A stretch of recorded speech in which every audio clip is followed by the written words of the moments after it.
Today, Mom's going to share a little bit about just how to make your time at home, no matter what phase of life you're in, productive and being a blessing to those around you.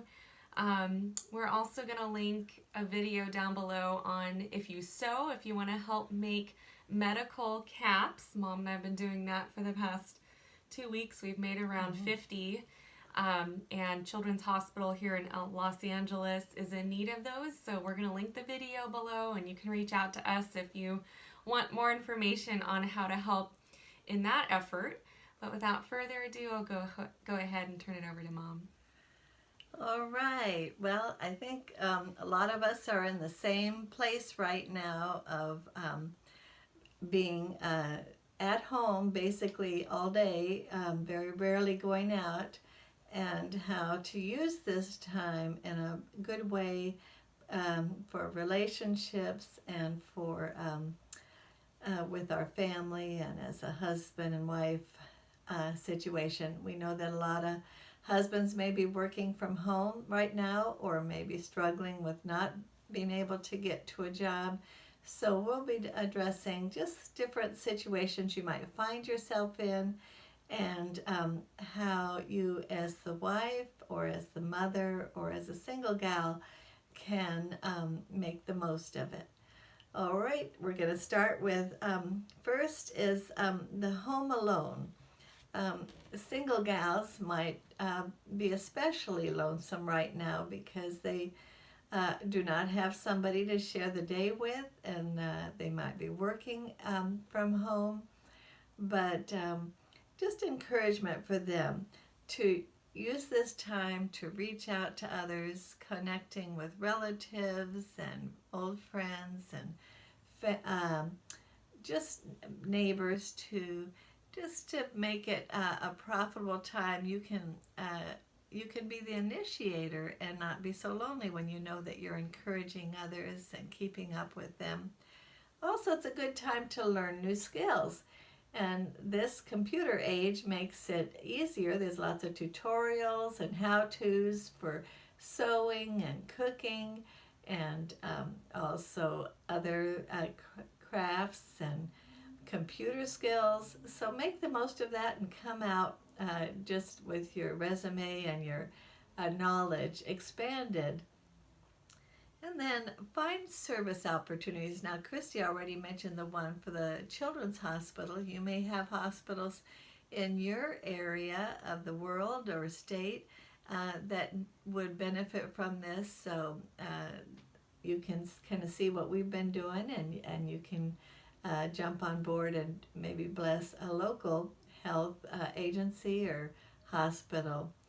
So just make the most of this. You can come out feeling good and more equipped. Start your day, get dressed, have a routine, do fitness. It's been fun to watch Christy make the most of this, and I've been benefiting from some new recipes that she's whipped up. So great time to try out new things. Now, for those people that are married, maybe don't have children yet, my concerns would be, is this going to be a bonding time for your relationship with your husband, or is it going to be splintering that? You know, I heard a report out of China that they have had to clamp down on how many divorces a day can be filed because the couples being in their apartment or homes for just the two of them for so long, that it brought to the surface areas that were never addressed in the past. So I would really encourage you to look at this and realize you don't want to come out of this with a strained, difficult relationship with your husband. And so some of the things is you can't change another person, but you can change yourself. And I'm just going to read to you in this Revelation chapter 2. This is the part where God is addressing the different churches. And Ephesus was a good church, and he starts out saying to the angel or the minister of the church of Ephesus, write, "You have borne and have patience, and for my name's sake you have labored and have not fainted." And you might feel like as a wife you've done that all through the years, just worked hard and done all your things you should be doing. But then it goes on, "But I have something against you, that you left your first love. Therefore remember from where you have fallen and repent and do the first works." Think about that. The ways that you can come out stronger from this intense time of not being able to do your regular errands, and your husband going to work or you going to work. So we're going to help you remember those early days when you were dating, and when you accepted the proposal of your husband, and the excitement of the engagement time and wedding and honeymoon. Remember and return. And we want you to benefit from this, where you come out with a closer relationship. I would encourage you to get ready for the day. If you and your husband are both working from home, plan lunch dates, plan a special way to make it special before you go back to your corners of the house where you're working from home. And remember and return. Like I said, don't focus on ways and areas that you think your husband needs to change. God's in charge of that through Christ. But you are under your husband, and God holds you responsible for your responses to him, for your respect for him. And so look back if you hadn't seen it recently, on one of the earlier videos directed to wives, and that might be helpful at this time. But make that your goal for this time when we're supposed to be home most of the days, of rekindling your first love. All right, now how about that working from home? For a while, when my husband was pastoring in Santa Barbara, we used the community center on Sunday for church services. So he did his study and preparation and from the home. Well, you know how we wives are. We always think of something. Oh, I'd like to share this with my husband, or I'd like to tell him this, or I'd like to ask him this. And so I would go and go into his office and ask him. And you know, it's God made men so able to focus on something. And so when we derail that with pulling them into another question or some tidbit of news, that's not helpful. So if your husband is having to work at home, where in the past he was driving to work, find out from him what his schedule needs to be and how long he can take for lunch, and then honor that, but make those times like lunch dates and evening times extra special. If both of you are working, that's especially difficult, because you have your things that you're working on, and it's easy to make work the most important relationship you have in life.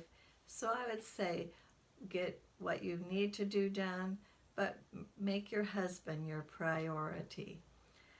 Then I'm going to talk about school at home.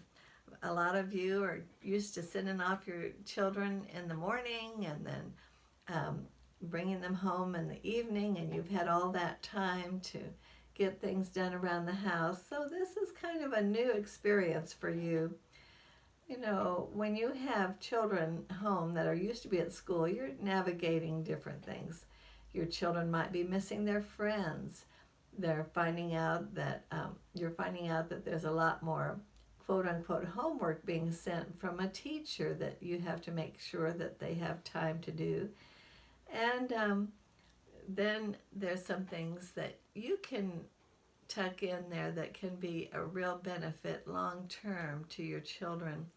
So One thing is you might want to know is just for this month of April, Illustra Media, a wonderful filmmaker that does these tremendously God-honoring nature films and documentaries, has all of their DVDs on their site that you can download for free. And these are wonderful films, and this would be a great science focus for them. Also, reading aloud to the children, maybe at lunchtime or in the evening. Just close, if your husband's working from home and he has to stay in his room most of the day, maybe he could do the physical fitness with the children during the day, and then also read them the next chapter in a book that you're going through. We found it very helpful to get biographies, and you might not have a lot of biographies that are available for you. If you know some homeschooling families, I bet they have books like that they wouldn't mind you borrowing. So that would be a great use, because it just draws people into different eras in history and different things that around the world, and missionary biographies are good too. So that's good. And have the children keep a journal. Say, this is such an unusual time in American history and world history. It would be nice to document it so someday you can tell your children what it was like to go through this coronavirus 19 experience. So I saw one headline that schools may not open until the fall. That doesn't mean you're going to be teaching all summer, but think of your home as a learning lab. It would be nice for you to talk to the children that aren't the youngest, but maybe older elementary, middle school, and high school, what subject that they're real interested in that they could focus on now that they have more time. And so help them reshape those expectations, and give them opportunities to research on the internet and just make the most of something that they're fascinated with. Also, reaching out from your home. It doesn't mean that you have to close off from the world just because you have to be inside your home most of the day, but you can bless others with emails, text messages, phone calls, and Christy's been using Marco Polo and Zoom. There's different ways that you can connect with your friends and with family, relatives that maybe you don't see very often in other states, and also people maybe in your community that have needs. If you find out that maybe there's an older neighbor that can't get out to the store, you might be able to help her by offering to pick up groceries so she wouldn't have to be at risk. Now, there's one thing that some of you may be experiencing is fear and grief. You know, God has not given us a spirit of fear, but of power and of love and of a sound mind. So take your fears to the Lord and let Him encourage your heart. He's in control of all this. He's in control of history and the future, and you can rest on that. He has 1,000 years worth of time to focus on this one day, and we can trust Him to work it out together for our good. Now, you might have relatives or friends that have died as a result of coronavirus. It's interesting, just a tidbit here, sometimes men, husbands, can find comfort during grief through physical intimacy. It just kind of gives him a closeness and ability to cope with that. So don't react if that's his response. That's not unusual. And also your children. let them talk to you and ask their questions and encourage them, listen to them, help them put that in a journal, some of the things that they're struggling with, and read Psalms with them. You know that we don't know how long this time of needing to pull back into our homes is going to be. So our hope is that you will make a commitment to be a more loving wife, a more patient and kind mother, and a more faithful Christian as you rest your hopes and fears and turn those over to the Lord and trust Him. Okay, and we hope that that was an encouragement for you. And for next time, we're debating on if we should do a episode aimed specifically for wives or if we should do one for mothers and mothering. So comment your suggestion below if you have a preference. But hope you're having a wonderful and productive quarantined week, and we'll see you again soon. So long. Bye.